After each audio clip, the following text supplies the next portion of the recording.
I'm sure when it comes to Flushing Meadows Corona Park, you immediately think of the World's Fair that happened in 1964 and 1965, known for Disney's big break in audio animatronics, and also where New York City planner Robert Moses was the president of the fair. Now, the reason why he wanted to be president was so that once the fair was over, the park would be the big dream park that he always wanted, so that he could be remembered in a good line. Sadly, however, the mismanagement during the fair, and not to mention a series of other controversies, didn't help with Robert Moses' reputation, and that affected him all the way until his death in the 1980s. Now, I didn't get to visit where the old World's Fair station was back when the World's Fair was also here during the 30s, the 1930s. But it did get me thinking about another potential Travelator system. I know what you're thinking. Here we go again with the Travelators. But really think about this.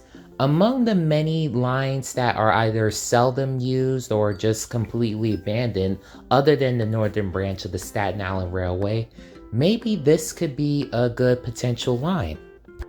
One thing that I often emphasize about Travelators or moving walkways is that unlike a bus or a train, you never have to wait for them. You could just simply step on them and you could either stand while it goes or move at your own pace since it's wide enough for to be able to get past, almost like being on an escalator. And unlike being in a dark tunnel like in the subway, which could be depressing at times, you could be in a pretty much nice open space. Like, around at Flushing Meadows, and I would encourage visiting there if you ever come to New York City, because it's a really nice park. Admittedly, it was foggy the day that I went, but on a nice sunny day, you really get to see how nice much of the greenery is, the walkways, and so much more. And it would be one of the many nice places in New York City where I would recommend a Travelator system. In fact, I talk more about this on Patreon, and you're welcome to become a member there. Either way, what are your thoughts on this video? Let me know in the comments.